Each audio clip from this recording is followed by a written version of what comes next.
हाँ बेटे।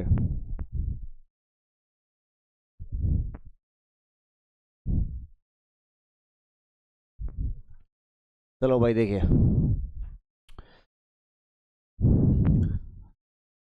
करें स्टार्ट। आज हम पढ़ने वाले हैं हमारा सेकंड पार्ट,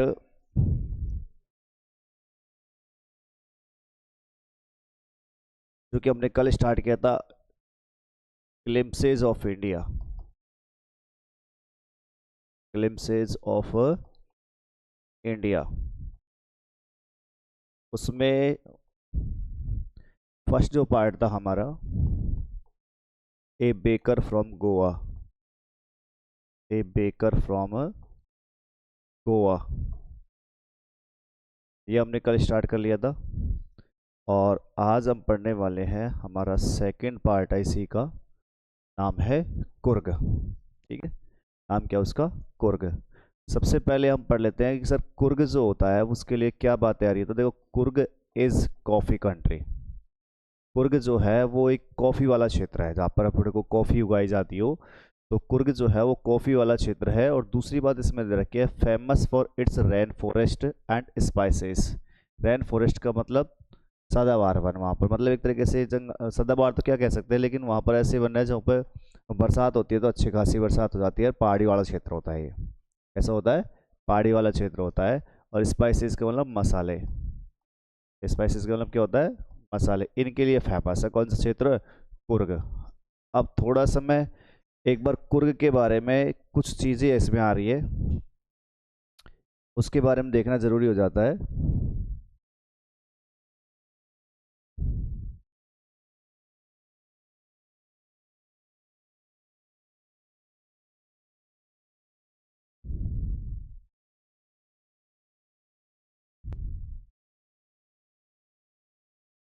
कुर्ग कहाँ है? पहली बात तो ये क्लियर कर लेना कि कुर्ग जो है हमारे पास में कहाँ पे है? बिल्कुल कर्नाटक, बेंगलोर में। कहाँ पे है ये? बेंगलोर में। कुछ इसमें रूट भी बता रखा है इसके, कुर्ग तक कहाँ तक कैसे पहुँचा जाए। जैसे कि एयरपोर्ट के माध्यम से अगर कुर्ग पहुँचते हो तो कहाँ कैसे पहुँचोगे। नियरेस्ट जो इसका एयरपोर्ट है वो कौन सा है? मंगलोर है, 135 किलोमीटर पड़ता है वहाँ से। फिर इसके अलावा बेंगलोर है, 260 किलोमीटर पड़ता है।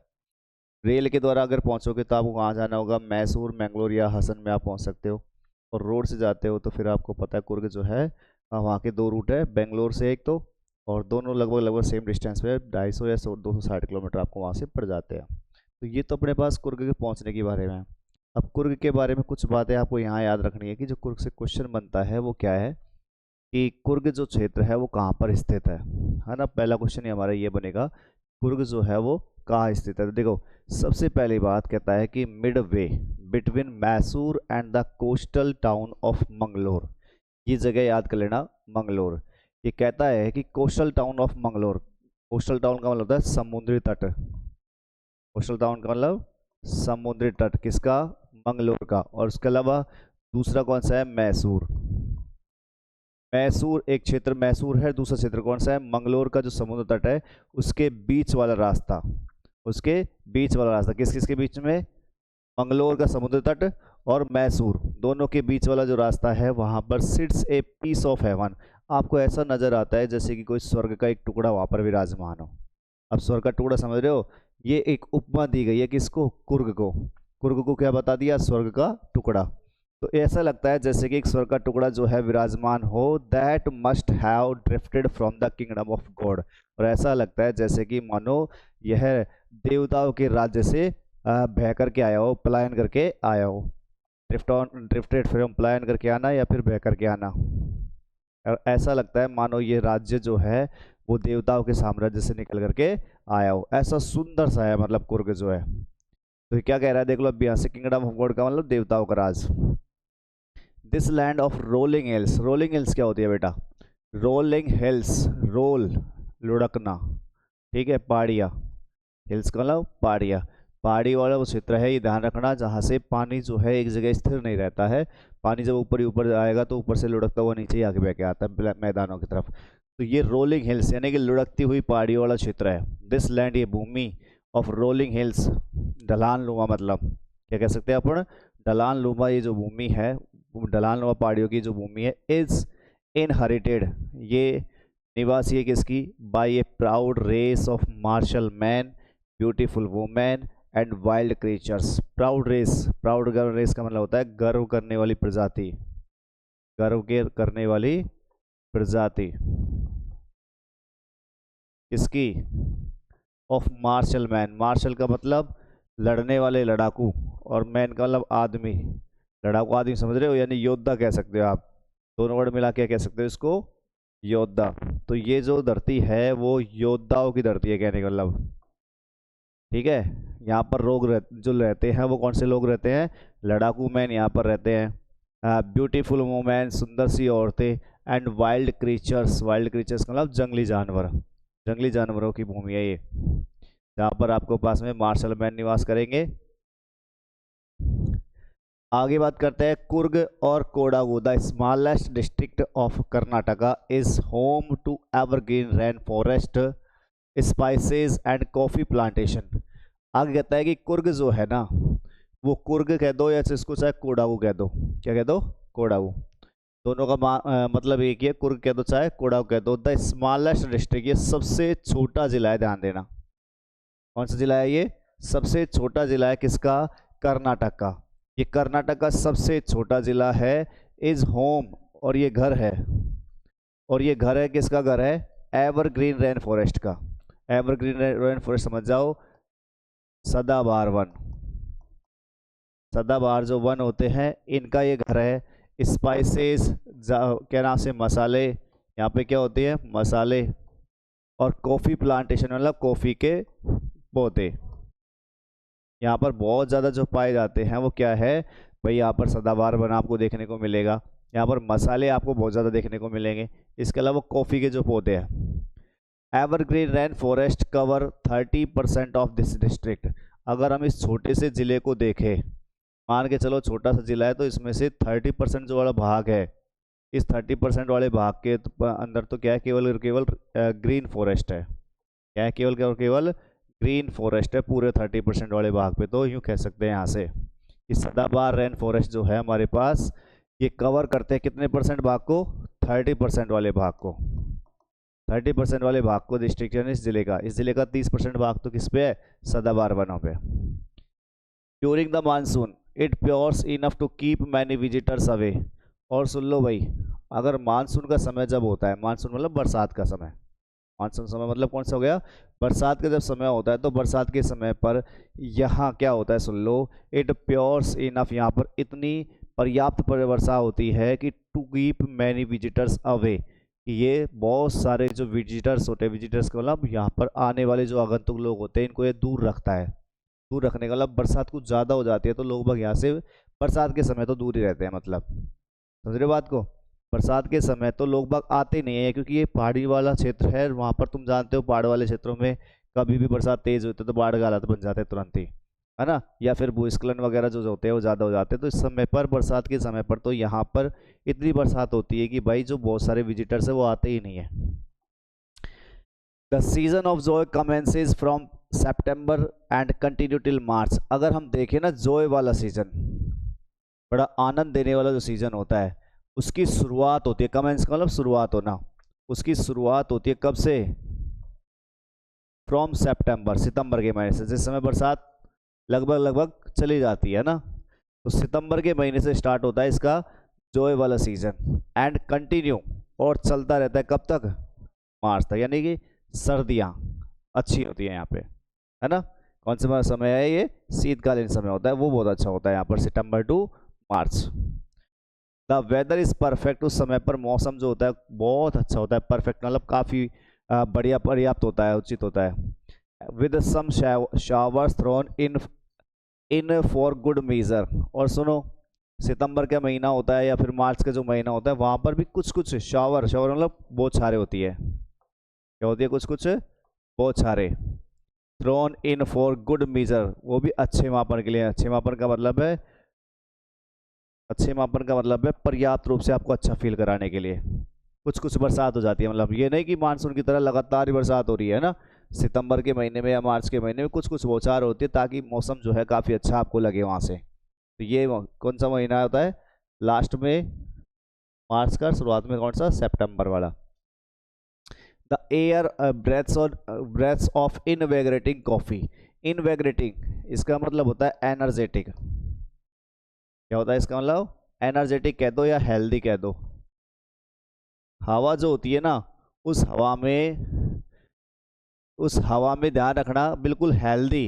हेल्दी का मतलब अच्छी हवा होती है, स्वस्थ करने वाली हवा होती है, और वहाँ पर जो गंध होती है पूरी हवा में उस समय पर किसकी होती है, कॉफ़ी की। ठीक है, उस हवा में क्या आपको गंध किसकी क्या नाम से एक तरह महसूस होगी, किसकी, कॉफ़ी की। Coffee estates and colonial bungalows stand tucked under the tree canopies in prime corner. क्या कहता है सुन लो, कॉफ़ी एस्टेट्स, कॉफ़ी के एस्टेट का मतलब वैसे होती है जागीर, प्रॉपर्टी है ना। एस्टेट का ना वर्ड सुनते ही आपको लगता है, ध्यान देना कि एस्टेट का मतलब एक तरीके से प्रॉपर्टी होती है लंबी पूरी, मतलब खेत होते हैं बड़े बड़े, इसमें पूरे में क्या उगाई जा रही है, कॉफ़ी। आपने देखा नहीं होगा, खैर वैसे फिल्मों में कई बार आप देख ले पाते हो कि ऐसे होता है, जब कैसे ऐसे कम से कम ना आए तो आधा किलोमीटर का एक ही खेत यूँ का यूँ आर पार ही, जिसमें आपको दूर दूर तक चाय की पत्ती है, कॉफ़ी की पत्ती आपको नजर आ जाएंगी, है ना। ढलान नुमा खेती होती है इस प्रकार से। तो वो एस्टेट्स है, एस्टेट्स का मतलब कॉफ़ी के बागान कह दो, यहाँ से कॉफ़ी की जागीर कह दो, कॉफ़ी की प्रॉपर्टी कह दो। तो मैं फिलहाल बागान लगा रहा हूँ, ठीक है, इस वर्ड को। Coffee estate and colonial bungalows. Colonial कौन होता है, औपनिवेशिक। क्या होता है, औपनिवेशिक। अब ये वर्ड क्या आया है सुन लो इसको भी, औपनिवेशिक बंगले। देखो ये इनका क्या होता है, जैसे कि कॉफ़ी के बड़े बड़े बागान जो होते हैं या इधर बड़े बड़े खेत जो होते हैं ना, इनके टेंडर्स छोड़ते हैं। तो वहाँ पर जैसे 3 साल के लिए, 4 साल, 5 साल, जो भी टेंडर 3 साल के लिए छोड़ा जाता है, तो वहाँ पर उनकी देखरेख करने के लिए कि बंगला बना होता है ऊपर ही, पहाड़ी के ऊपर ही मतलब। और वहाँ पहाड़ी के ऊपर जब बंगला होता है तो उसमें जो उसका मालिक वगैरह जो भी इसके पास में है देख रेख करने वाला, वो वहीं पर रहता है। तो ये एक तरीके से उस व्यक्ति ने क्या है, पहले पैसा दिया, खर्च किया इसके ऊपर, इन कॉफ़ी के बागानों के ऊपर टेंडर खरीदा, जितने पैसे में खरीदा जो भी है उसके टेंडर छूटा जो, और उसके बाद में वहाँ से वो पूरी देख रेख करता है, कहाँ से, औपनिवेशिक उस बंगले से। औपनिवेश जो वर्ड है ना, वो आज का नहीं है, पहले से आप देखो, देखो एक वर्ड सुना होगा आपने, निवेश। क्या होता है, निवेश। निवेश का मतलब होता है पूंजी लगाना। क्या होता है निवेश का मतलब, पूंजी लगाना। आपको याद है कि हमारा देश भी औपनिवेशिक राष्ट्र था अंग्रेजों का, था कि नहीं था। औपनिवेशिक राष्ट्र क्यों था, क्योंकि सन 1600 में उस समय पर ब्रिटिश ईस्ट इंडिया कंपनी केवल व्यापार के उद्देश्य से आई थी। आई थी नहीं आई थी। तो व्यापार के उद्देश्य से जब आई थी तो उन लोगों ने यहाँ पर आकर के क्या किया था, अरे यहाँ पे आके क्या किया था, निवेश, पैसे लगाए थे ना व्यापार के लिए। फिर बाद में देखते देखते देखते देखते इन लोगों ने पूरा अच्छी तरह काम कर लिया, तो हमारे देश में उपनिवेश हो गया, मतलब औपनिवेशिक राष्ट्र बना दिया हमारे देश को। इसी प्रकार से जहाँ पर लोग रहेंगे तो वो क्या कहलाएगा, औपनिवेशिक। तो इसीलिए देख लो इन लोगों ने क्या किया हुआ है, कॉफ़ी के ऊपर निवेश किया हुआ है, तो इसलिए वहाँ का जो बंगला है वो क्या कहलाएगा, औपनिवेशिक। ठीक है, तो वो बड़े बड़े जो कॉफ़ी के बागान हैं या औपनिवेशिक जो बंगले हैं, स्टक टक अंडर द ट्री कैनोपी, ये क्या नाम से, under the tree canopy. Canopy क्या होती है सुन लो अभी एक और वर्ड। कैनोपी का मतलब होता है ऊपर का जो छाया वाला आती है, छाया का मतलब एक आशियाना, जिसे हम हिंदी में बोलते हैं इसको आशियाना।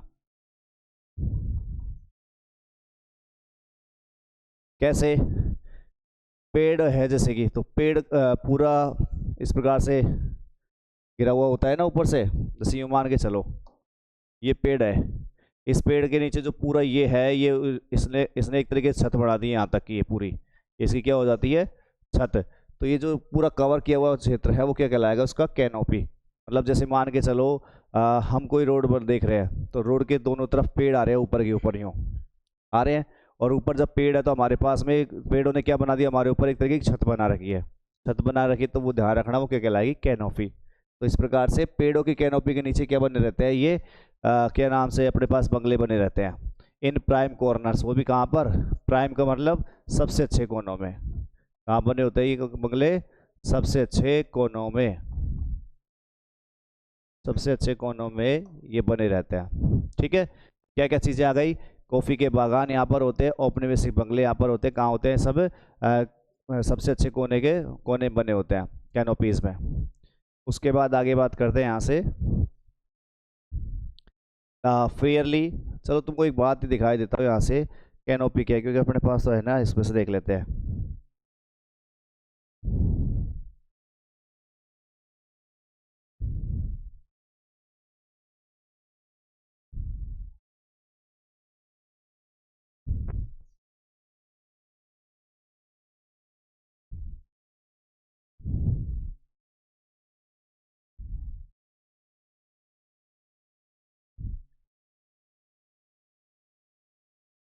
देखो इस प्रकार से ये पूरा पूरा क्या कहलाएगा, कैनोपी कहलाएगा इसमें। देखो ये ढक दिया ऊपर, ये तो ये क्या बन गया, इसकी छाया, ये नीचे आ गया तो ये कैनोपी हो गया। ये कैनोपी है, देख लो पेड़ों की कैनोपी तो ये वाली हो गई, ठीक है। और वैसे देखे तो ये देखो ये कैनोपी बना रखी है ना, दिख रहा होगा ना, ये वाला भाग ये क्या कहलाएगा, कैनोपी। ये इधर से देखो ये बना दिया तो ये क्या है, कैनोपी है। ये देखो ये कैनोपी है अंदर बैठने के लिए, ये कैनोपी के जुगाड़ कर रखे हैं इन्होंने। पेड़ के लिए देखे तो पेड़ के लिए कैनोपी अपने पास कौन सा है, ये वाला है। इसके नीचे बैठोगे तो ये भी क्या कहलाएगी, कैनोपी, ठीक है। मतलब आपको ढक दिया उसने, क्या कर दिया, आपको ढक रखा है, तो वो कैनोपी होगी। आगे देखो यहाँ से, फिर इनके नीचे क्या बने रहते हैं, इनके बंगले। The fiercely independent people of Coorg are possibly of Greek और अरेबिक डेसेंट। यहाँ से क्वेश्चन थोड़ा ध्यान देना कि जो उग्र यहाँ के स्वतंत्रकारी लोग होते हैं, फियर्सली मतलब क्या होता है, उग्र, इंडिपेंडेंट मतलब स्वतंत्र। यहाँ के ये उग्र स्वतंत्र लोग जो है कहाँ के, कुर्ग के, आर पॉसिबली संभवतः किस वंश के हैं, या तो ग्रीक के हैं या फिर अरेबिक वंश के हैं। तो लोग क्या कह रहे हैं यहाँ से, ये कहता है कि भाई ये जो लोग हैं वो कहाँ के हैं। पहली बात तो ये बताया गया है कि ये जो उग्र स्वतंत्रकारी जो लोग हैं यहाँ के कुर्ग के, ये संभवतः किस वंश के हैं, या तो ये ग्रीक है, ग्रीक का मतलब क्या होती है, यूनानी, या फिर ये कौन से वंश के हैं, अरेबिक का मतलब अरबी। कौन से है, अरबी, अरब देश से है ना, ईरान इराक जो होते हैं वो कौन से देश है, अरब देश, तो वहाँ के वंशज हैं ये। अब जैसे कैसे पता चल रहा है इस चीज़ का कि वो वहाँ के वंशज है, तो देख लो, सुन लो क्या कहना चाह रहे हैं यहाँ से। As one story goes a part of Alexander's army moved south along the coast and settle here when return became impractical. अभी कहानी भी है, देखो कैसे पता चला कि ये ग्रीक है या फिर अरेबिक है। इनके लिए कहानी देख लो, क्या है क्वेश्चन है हमारे पास, दोनों कहानी कौन कौन सी है। एज जैसा कि वन स्टोरी गोज, जैसा कि एक कहानी चलती भी है, कौन सी, ए पार्ट ऑफ एलेक्जेंडर्स आर्मी, कि एक बार हुआ ऐसा कि एलेक्जेंडर की जो सेना थी, एलेक्जेंडर की सेना का एक भाग जो था, मूव वो चला गया साउथ, कहाँ पर चला गया, दक्षिण भारत में। और आपको पता है कुर्ग कहाँ पे, कर्नाटक में, साउथ में ही है ना। तो एक बार हुआ ऐसा कि अलेक्जेंडर की एक सेना थी जो कहाँ चली गई, साउथ में चली गई लड़ते लड़ते, अलोंग द कोस्ट, कोस्ट का मतलब समुद्र तट के सारे सारे, कोस्ट क्या होता है, समुद्र तट, समुद्र तट, एंड सेटल हेयर, और यहीं पर सेटल हो गई। क्यों, वहन रिटर्न बिकेम इम्प्रैक्टिकल, इम्प्रैक्टिकल का मतलब हो गया अव्यवहारिक। जब उन लोगों ने देखा कि अब हम यहाँ से लौट नहीं पाएंगे, क्योंकि जितना खाने पीने की सामग्री, रसद सामग्री जो होती है वो खत्म हो गई थी उनके पास में से। अब इन्होंने देख लिया कि हम काफ़ी दूर आ चुके हैं, हम वापस नहीं लौट सकते यहाँ से, तो इन्होंने जब ये भाप लिया, इससे पता लगा जब उनका लौटना जो था वो कैसा हो गया, इम्प्रैक्टिकल, इम्प्रैक्टिकल अव्यवहारिक। इम्प्रैक्टिकल क्या बोलेंगे अपन, अव्यवहारिक। जब इनका लौटना जो था वो अव्यवहारिक हो गया, तब ऐसी कंडीशन में वो यहीं पर सेटल हो गए। फिर क्या किया, अब यहीं पर सेटल होंगे तो भाई these people married amongst the locals and their culture. और इन लोगों ने क्या किया, इन लोगों ने यहीं के लोगों से फिर क्या कर लिया, विवाह कर लिया। मतलब जो लोकल स्थानीय जो लोग थे यहाँ के जो रह रहे थे, उन्हीं लोगों से इन्होंने क्या किया, विवाह किया। अमंगस्ट द लोकल्स, लोकल्स मतलब स्थानीय लोगों से, एंड देयर कल्चर, और उनकी जो संस्कृति है, उनकी जो संस्कृति है, इस अपेरेंट वो स्पष्ट दिखाई देती है। अपेरेंट का मतलब स्पष्ट, उनकी जो संस्कृति है वो स्पष्ट दिखाई देती है किसमें, in the martial traditions. Martial traditions मतलब इनकी जो लड़ने की, मार्शल का मतलब क्या होता है, लड़ने की, और जो ट्रेडिशन है, परंपरा है, उनमें उनकी ये संस्कृति जो है साफ दिखाई देती है। मतलब आज के जो वहाँ के लोग हैं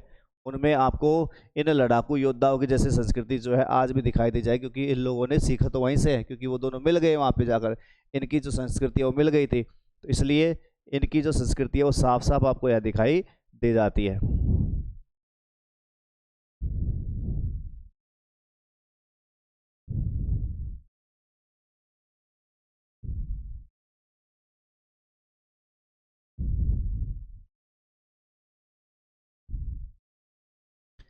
विच, अब आगे कहता है यहाँ से, तो इनकी जो संस्कृति है साफ यहाँ से दिखाई दे रही है, कल्चर है ना। In the martial tradition marriage, और किस में दिखाई दी जाती है, शादी विवाह में, जिस तरीके से आगे शादी विवाह होते हैं। एंड रिलीजियस राइट्स, रिलीजियस का मतलब धार्मिक, रिलीजियस का मतलब क्या होता है, धार्मिक, और राइट्स का मतलब होता है रीति रिवाज।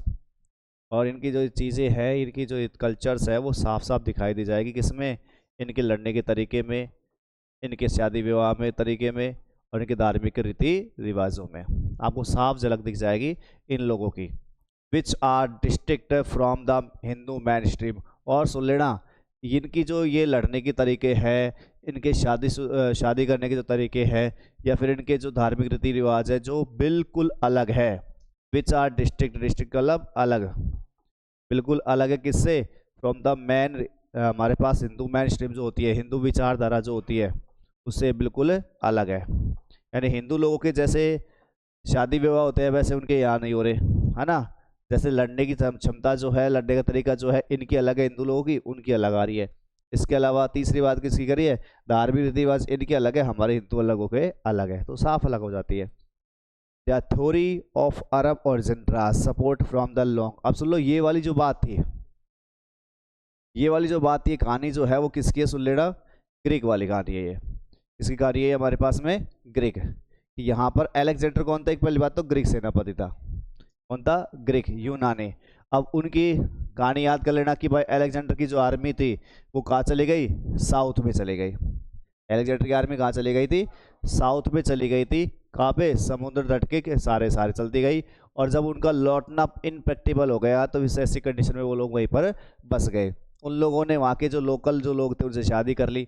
और ये जो चीज़ है उनकी कल्चर में अब साफ झलक दिखाई देती है। कौन सी कल्चर में? चाहे आप उनके लड़ने के तरीके को देख लो, चाहे उनकी शादी करने के तरीके देख लो, चाहे उनके धार्मिक रीति रिवाज देख लो, जो बिल्कुल अलग है किससे? हिंदू धर्म से। इससे अलग है हिंदू धर्म से। ठीक है, ये तो बात हो गई किसकी? ग्रीक डेसेंडेंट की, यानी कि यहाँ के लोग हैं किस वंश के हैं? ग्रीक वंश के हैं। ठीक है, अब बात करते हैं कौन से वाला बता रखा दूसरा, अरेबिक। इसका भी सुन लो क्या कहता है। The theory of Arab origin draws support from the long black coat. देखो ये लॉन्ग ब्लैक कोट, ये लंबा सा एक काले रंग का कोट पहनते हैं ना, ये लंबा सा काले रंग का कोट देख लो। तो यहाँ तक इतने से यहाँ से स्टार्ट होकर के और उसके बाद भी यहाँ यूँ आ रहा है, देख लो पूरा, है कि नहीं है? ये एक लंबा सा काले रंग का कोट है। अब इस लंबे से काले रंग के कोट में आप इस तरीके से जो बता रखी है उसको ये कहता है ये कौन पहनते थे पहले। तो सुन लो, ये जो सिद्धांत है किसका? कि यहाँ के जो लोग हैं उनकी उत्पत्ति कहाँ से हुई है? अरब से। ओरिजिन का मतलब क्या होती है? उत्पत्ति। ओरिजिन मीन्स क्या होती है? उत्पत्ति। ये अरब उत्पत्ति का जो सिद्धांत है वो समर्थन करता है किसका? From the long black coat. किससे आ निकल के आता है? एक लंबे से काले रंग के कोट से। एक लंबे से काले रंग के कोट से ये चीजें जो है वो दिखाई पड़ती है।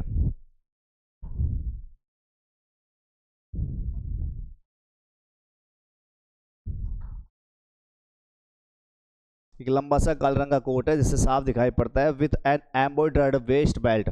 और इस पर भी क्या कर रखी है? एम्ब्रॉयडरी करी हुई है। एम्ब्रॉयडरी का मतलब कशीदा, कशीदाकारी आपने देखी होगी ना। अरे कशीदाकारी, अरे कई बार आप देखो कपड़े के ऊपर फूल फूल से बना दिए जाते हैं दूसरे धागे से। अरे मीणाओं के तो बहुत ज़्यादा फेमस है उनकी, उसमें देखो लुगड़ी वगैरह वो ऊपर लगी रहती है, नहीं बना रखी फूल वगैरह से, वो कशीदाकारी तो की हुई है। तो कशीदाकारी है ना। वेस्ट बेल्ट, वेस्ट बेल्ट का मतलब कमरबंद। वेस्ट बेल्ट का मतलब क्या होता है? कमरबंद। वोन बाय द कोडवाज, जो किसके द्वारा पहना जाता था? कोडवाज लोगों के द्वारा। कोडवाज लोग कौन थे? कोडवाज लोग ध्यान रखना, अरब उत्पत्ति वाले वही के बारे में बात हो रही है। सुन लो यहाँ से, देख लो भाई, ध्यान दो। यहाँ से एक वेस्ट बेल्ट देखो, ये रही कमरबंद है ना, यहाँ पे कपड़ा बांधा हुआ है, एक वेस्ट बेल्ट कमरबंद। एक तो लंबा पूरा का पूरा, तो ये तो देख लो क्या है हमारे पास, ये तो एक तो लंबा का लंबा पूरा पूरा कोट है यूं का यूं ना, ये वाला तो जो पहन रखा काले रंग का। इसके अलावा इस पर क्या लगी हुई है? कमरबंद। क्या लग रही है यहाँ से? कमरबंद, है ना। और ये पहनते हैं कमरबंद, बांधे रहते हैं, कसीदा करी हुई, नॉन एज कुप्पिया। सुलेडा, इसको किस नाम से पुकारते हैं वहाँ के लोग? कुप्पिया से। इस नाम से पुकारते हैं लोग, कुप्पिया से। इस नाम को याद कर लेना, उसका नाम क्या है? कुप्पिया। अब सुन लो, एक कुप्पिया के नाम से पुकारता है। इट रेसेंबल्स, यह समान दिखता है या मेल खाता है।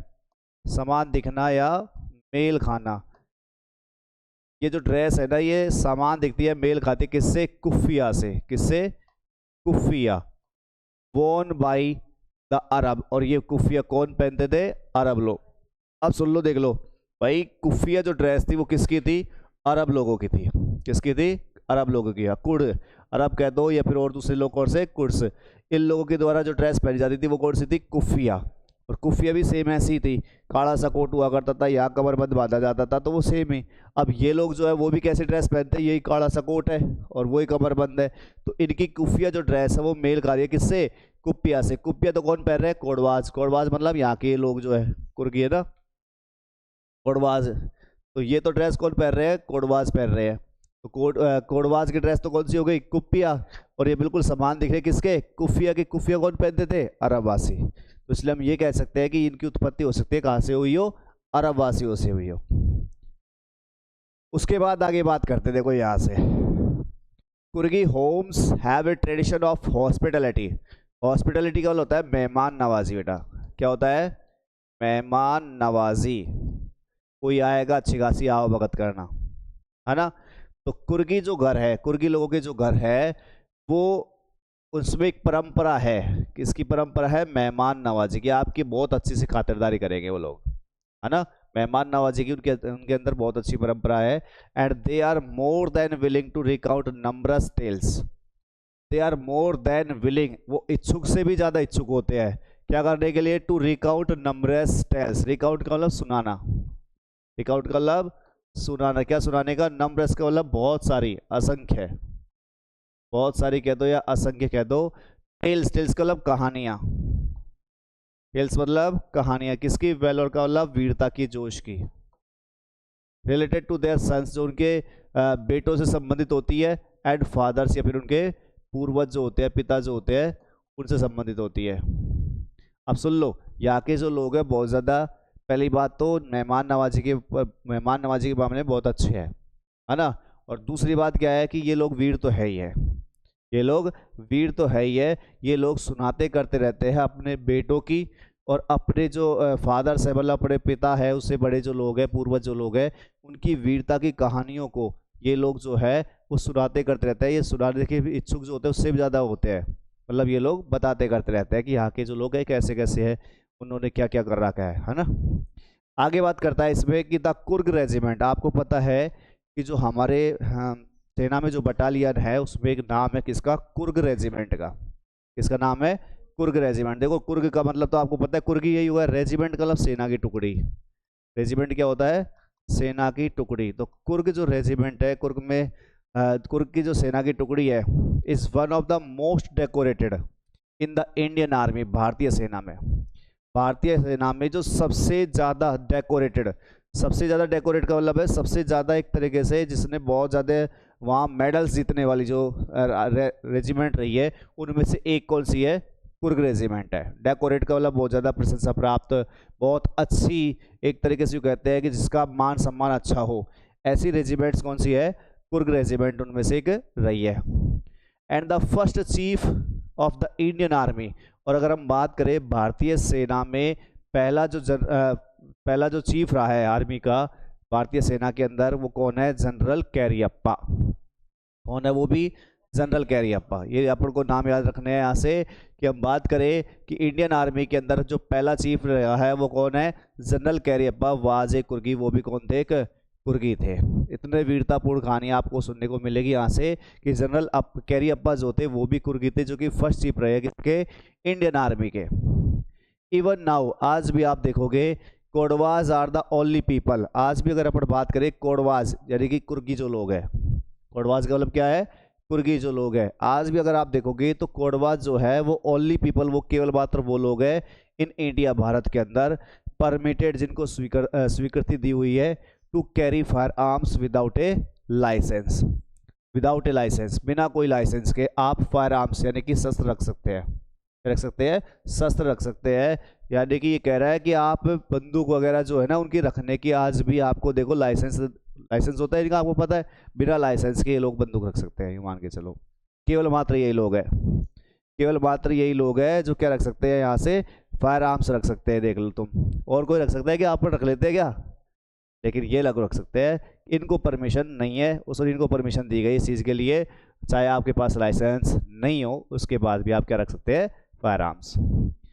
उसके बाद बात करें the river Kaveri. South India में ये कावेरी नदी भी है ना।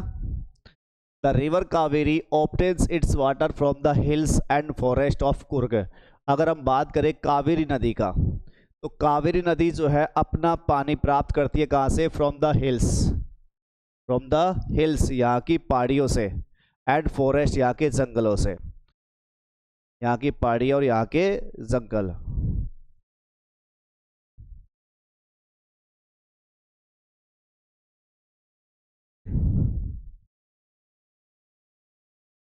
तो देखो, from the hills and forest of Coorg, तो यहाँ के जंगलों से, यहाँ के पहाड़ियों से ये अपना पानी प्राप्त करती है। अब एक नाम आ रहा है महाशीर।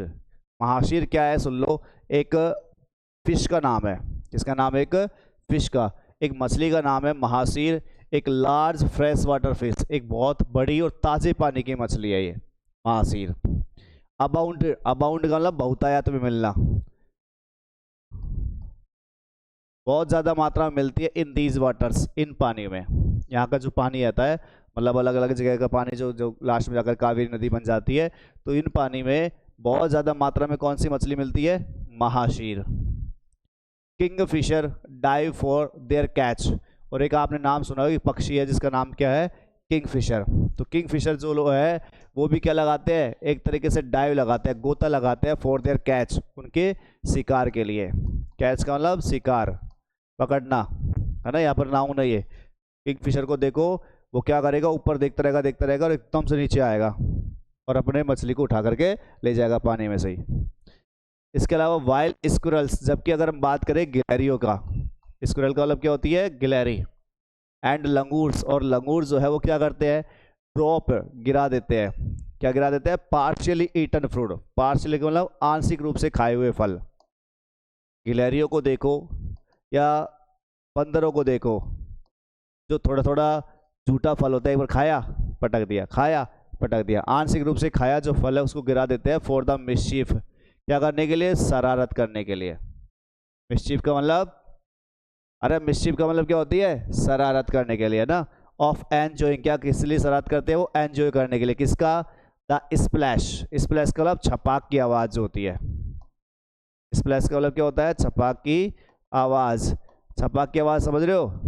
किसी चीज़ को आप ऊपर से पानी में नीचे पटकोगे, छपाक की आवाज़ आएगी, है ना। तो इसलिए वो क्या करते हैं? आधा खाया हुआ फल या थोड़ा सा खाया हुआ फल को नीचे पटक देगा, तो इससे क्या होगी? एकदम से आवाज़ आएगी, किसकी? छपाक की। और साथ ही साथ रिफल इफेक्ट, लहरिया प्रभाव। लहरिया प्रभाव, किस चीज़ का लहरिया प्रभाव? जैसे भी आप पानी में कोई चीज़ को पटकोगे तो राउंड राउंड राउंड राउंड वो बन जाएगा ना, लहरिया प्रभाव।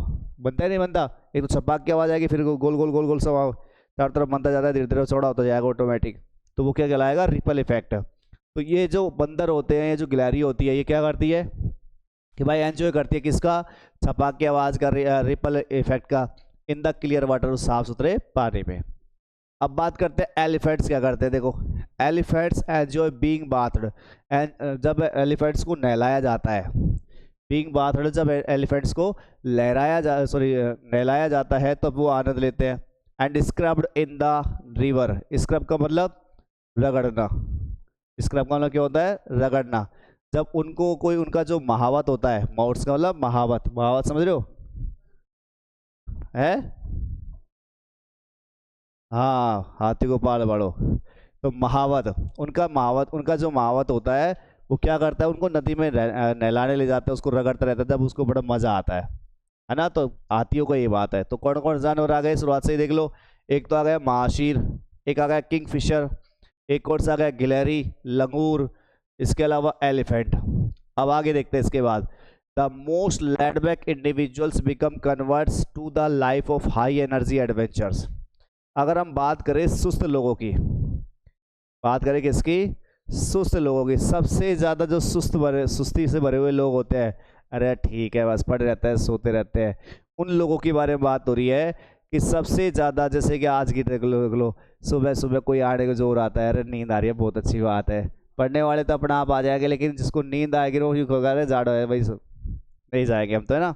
The most laid back individual, सबसे ज़्यादा सुस्त जो लोग होते हैं वो क्या करते हैं? बिकम कन्वर्ट्स, वो भी आके आप बदल जाते हैं, कन्वर्ट हो जाते हैं। कन्वर्ट का मतलब बदलना, वो भी आकर के कन्वर्ट हो जाते हैं, बदल जाते हैं किसमें? To the life of high energy adventure, एक ऐसे जीवन में, to the life of high energy adventure. Adventure समझ रहे हो?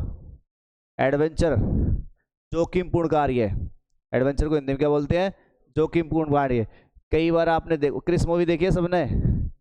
क्रिस मूवी देखी है ना? सबने देखी होगी क्रिस मूवी को। वो पहाड़ों में तुमने ना देखी? कई बार माउंटेन क्लाइंबिंग होती रहती है, चढ़ते रहते हैं नीचे। आप वो बड़ी सी नाव को देखो, उसमें चलाते रहते हैं, है कि नहीं है? जिपलिंग, नाम सुनेगा अभी जिपलिंग का? नहीं सुना? एक रस्सी सी होती है, उससे एक पहाड़ से दूसरे पहाड़ पे जाते हैं, देखा है? तो ये सब क्या है? एडवेंचर्स है। ये सब क्या है? एडवेंचर्स है। एक लंबी सी नाव को आपने देखा होगा जो पलटा चलाती रहती है नाव पे, है ना? कैनोइंग, ये सब क्या है? एडवेंचर्स है। अरे अपनी मोटरसाइकिल को ना चलाएगी पहाड़ों पे? तुमने चलाई? पहाड़ों में? खेतों में चलाई, वो पहाड़ों में चला के लेके जाते हैं, देखा है ना? वो सब क्या है? एडवेंचर्स है। तो सुन लो, अगर कोई आलसी आदमी होगा ना, कोई आलसी आदमी होगा, वो भी ध्यान रखना, यहाँ आकर के कन्वर्ट हो जाता है किसमें? ऐसे जीवन में चला जाता है जिसमें हाई एनर्जी का, हाई एनर्जी चाहिए, बहुत अच्छी, बहुत ज़्यादा इसमें क्या चाहिए होती है? एनर्जी। ऐसे कार्य, एडवेंचर का मतलब ऐसे कार्यों में वो कन्वर्ट हो जाता है। विथ रिवर राफ्टिंग कौन कौन से देख लो आए, ये रहा कौन कौन से अपने पास एडवेंचर्स, वो भी सुन लेना। एडवेंचर क्वेश्चन बनेगा कौन कौन से एडवेंचर्स है, कौन कौन से है। पहली बात तो रिवर राफ्टिंग। रिवर राफ्टिंग का मतलब नाव चलाने वाली बात है। एक तो रहता है रिवर राफ्टिंग और एक होता है कैनोइंग। दोनों में क्या फ़र्क है देख लो पहले, दोनों में क्या फ़र्क है पहले इसको क्लियर करते हैं। देखो मैं तुमको चित्र से समझाने की कोशिश करता हूँ। सबसे पहली बात तो रिवर राफ्टिंग का देख, तो रिवर राफ्टिंग, RAF है ना?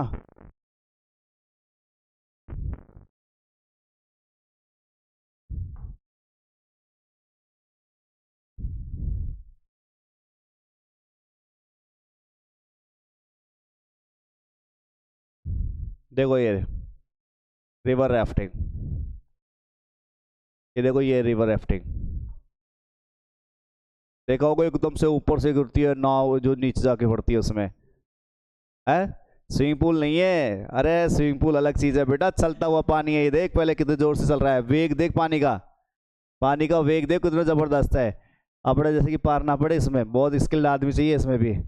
पानी का वेग देख कितना, देख कहाँ जा रही है, कैसे उठ रही है ये रिवर राफ्टिंग, ठीक है? इसके अलावा, इसके अलावा हमारे पास है कैनोइंग, लंबी नाव। एक लंबी सी नाव और होती है, देखो एक लंबी सी नाव और होती है इसके अलावा।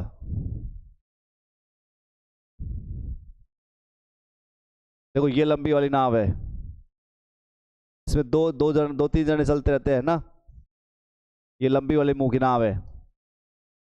देखो ये तो हो गई रिवर राफ्टिंग। रिवर राफ्टिंग का मतलब तो एक तरीके से वो चौड़ी सी नाव है जिसमें हवा सी भर रहती है और उसमें बहुत सारे लोग रहते हैं।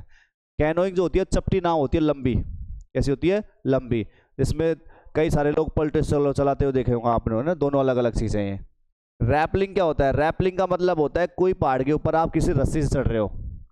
रैपलिंग का मतलब किसी पहाड़ के ऊपर आप क्या कर रहे हो? किसी रस्सी से चढ़ते हो। जैसे कि बताया था ना क्रिस मूवी में रस्सी पे चढ़ते हुए देखा, जब ऊपर से वो दिखता है ऋतिक रोशन, वो क्या कर रहा है? रैपलिंग। रॉक क्लाइंबिंग, किसी पहाड़ के ऊपर अपनी बाइक चढ़ाना, साइकिल चढ़ाना, ठीक है? Rock climbing. या फिर चट्टान के ऊपर खुद ही वैसे ही चढ़ जाना, चट्टान के ऊपर वैसे भी चढ़ना भी होता है, ठीक है? रॉक क्लाइंबिंग का मतलब चट्टान के ऊपर चढ़ना, चट्टान के ऊपर मतलब खड़ी चट्टान आपने देखे होता है उनके ऊपर चढ़ना। माउंटेन, आगे देखा है माउंटेन के साथ साथ अगले वाले पे माउंटेन बाइकिंग। माउंटेन बाइकिंग का मतलब वही है पहाड़ के ऊपर अपनी बाइक को चढ़ाना।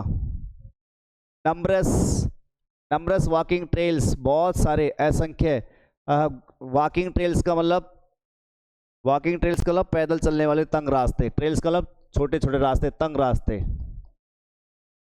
दर्रे जिसे अपन कहते हैं। दर्रे नाम सुना है? दर्रा, छोटा तंग रास्ता जो होता है, छोटे छोटे रास्ते पैदल चलने के, वहाँ पर। इन दिस रीजन, इस क्षेत्र में, आर ए फेवरेट, वो बहुत ज़्यादा पसंद, फेवरेट है, पसंदीदा है किसके लिए? With trackers. ट्रैकर्स का मतलब पैदल चलने वाले लोगों के लिए, पैदल चलने वाले लोग, पैदल चलने वाले लोगों के लिए यहाँ के छोटे छोटे जो रास्ते हैं वो बड़े मज़ेदार होते हैं। लास्ट स्टेंजा है, ये क्या कहता है सुन लो, लास्ट पैसेज है। Birds bees and butterflies are there to give you company.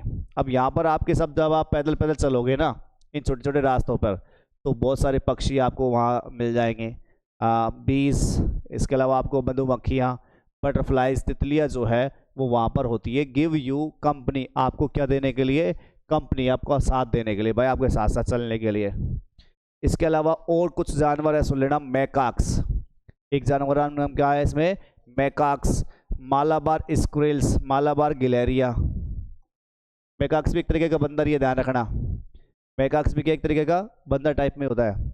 इसके अलावा लंगूर्स इसमें आपको मिल जाएंगे, एंड स्लेंडर लॉरिस, लंबी पूंछ वाला बंदर, छोटी पूंछ वाला, सॉरी, स्लेंडर लॉरिस का मतलब क्या होता है, छोटी पूंछ वाला बंदर। कीप वाचफुल आई, वो आपके ऊपर नजर बनाए रखता है, फ्रॉम द ट्री कैनोपी, कहाँ से, ट्री कैनोपी से। ट्री कैनोपी भी बताया था मैंने, ऊपर पेड़ का वो है ना, ट्री कैनोपी से क्या करता है ये बंदर, आपके ऊपर निगरानी रखता है ये सारी चीजें। आई डू हाउएवर, फिर भी मैं प्रीफर करता हूँ, to step aside for wild elephant, फिर भी मैं दूर रहने की कोशिश करता हूँ, किससे, वाइल्ड एनिमल से, जंगली हाथियों से।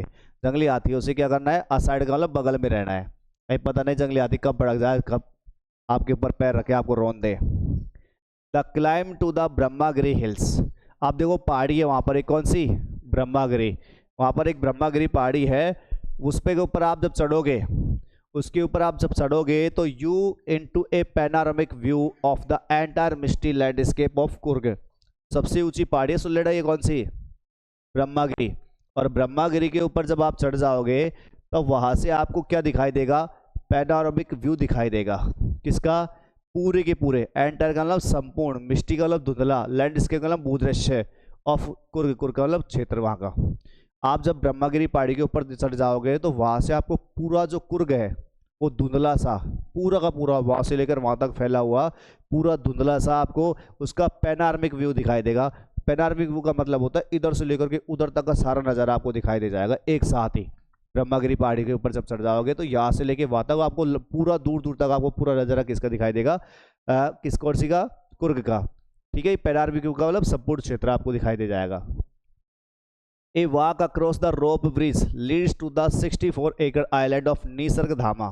और सुनो फिर आगे, अगर आप पैदल चल के जाते हो, क्या कर रहे हो, अगर आप पैदल चल के जाते हो किस पर, एक रोप ब्रिज पे, रोप ब्रिज का मतलब रस्सियों का एक ब्रिज बनाया हुआ है, रस्सियों का एक पुल बनाया गया है पहाड़ी क्षेत्रों में ना, एक पहाड़ी से दूसरी पहाड़ी जाने के लिए इस प्रकार से एक रस्सियों का ब्रिज बनाया हुआ है। अगर उस रस्सियों के ब्रिज के ऊपर अगर आप पैदल चल के जाते हो तो वो आपको ले जाता है कहाँ पर, टू द 64 एकड़ आइलैंड। 64 एकड़ आइलैंड मतलब 64 एकड़ भूमि में फैला हुआ एक आइलैंड, एक द्वीप है। 64 एकड़ भूमि में फैला हुआ क्या, एक द्वीप है। अगर आप क्या से जाते हो, रस्सी से जाते हो तो रस्सी से अगर आप जा रहे हो तो 64 एकड़ की भूमि में फैला हुआ एक आइलैंड है जिसका नाम क्या है, निसर्गधाम। क्या नाम है उस आइलैंड का, निसर्गधाम। वो उस पर जाने के लिए आपको चलना पड़ेगा किसके ऊपर, रस्सी के ब्रिज के ऊपर। फिर उसके अलावा running into Buddhist monk from India's longest Tibetan settlement. Running चलते हुए, किस पे चलते हुए, बुद्ध लोगों के, बौद्ध साधुओं की क्या है वहाँ पर एक क्या है, बौद्ध साधुओं की वहाँ पर हमारे पास में एक पूरी सेटलमेंट, एक बस्ती है। और ये बौद्ध साधु जो है भारत के सबसे बड़ी तिब्बतन बस्ती है, ध्यान रखना। तिब्बतन बस्ती का मतलब आपको पता है, बौद्ध धर्म ऊपर से हमारे पास सबसे ज़्यादा जो है चीन में, चाइना में जो है बौद्ध धर्म सबसे ज़्यादा डेवलप है। तो आप देख लो कि वहाँ के जो तिब्बती जो लोग हैं उनकी बस्ती आपको यहाँ देखने को मिल जाएगी, बौद्ध लोगों की, बौद्ध साधुओं की। एट नियर बाई बालाकूपी, किसके पास में, बालाकूपी के पास में जगह है ये। बालाकूपी के पास में आपको बौद्ध साधुओं की क्या मिल जाएगी, सेटलमेंट। सेटलमेंट को हिंदी में क्या बोलते हैं, बस्ती। क्या मिल जाएगी आपको वहाँ पे, बस्ती मिल जाएगी। कहाँ के पास में, बालाकूपी के पास में। इज ए बोनस, ये आपके लिए एक अतिरिक्त से बोनस है। बोनस का मतलब इतने अच्छे तो चीज़ पहले से ही चल रही है, उसमें एक बोनस आपको क्या मिल गया, बालाकूपी, जहाँ पर बौद्ध भिक्षु आपको पूरी बस्ती आपको नजर आने वाली है। द मोंक्स इन रेड ओकर एंड येलो रॉब्स, और यहाँ पे जो साधु होते हैं वो तो या तो लाल वस्त्र पहने हुए या गेरुआ कलर का जो वस्त्र पहने हुए या पीले वस्त्र पहने हुए होते हैं। Are amongst the many surprises, और वो उनके बहुत सारे सरप्राइजों में से एक है। आपको बहुत सारे सरप्राइज देखने को मिलेंगे, उनमें से एक सरप्राइज आपको क्या देखने को मिलेगा कि यहाँ पर आपको बहुत साधु देखने को मिलेंगे। That wait to be discovered by visitors searching for the heart and soul of India. ये दैट वेट जो इंतजार, जिनका इंतजार किया जाता है टू डिस्कवर, खोजे जाने का, यानी कि जो लोग बाग इनको इंतजार करते हुए आते हैं, खोजते हुए आते हैं यहाँ पर बाई विजिटर्स, किसके द्वारा, लोगों के द्वारा, सर्चिंग फॉर द हार्ट, जो ढूंढने के लिए आते हैं कि भाई भारत का हार्ट कहाँ पर है, भारत की शॉल कहाँ पर है, उन लोगों के लिए ये जो चीज़ है वो एक तरीके से क्या है, इंतजार करने लायक है, बहुत सारी सरप्राइज करने वाली है। राइट हेयर इन कुर्ग, और ये सारी चीज़ किस में है, यहीं पर है, किस जगह पे, कुर्ग के अंदर। ठीक है, ये आपका हमारे पास सेकंड पार्ट था कुर्ग वाले चैप्टर का, और इसके बाद जो थर्ड पार्ट है वो हम पढ़ेंगे कल की क्लास में। ओके, मिलते हैं आपसे नेक्स्ट क्लास में।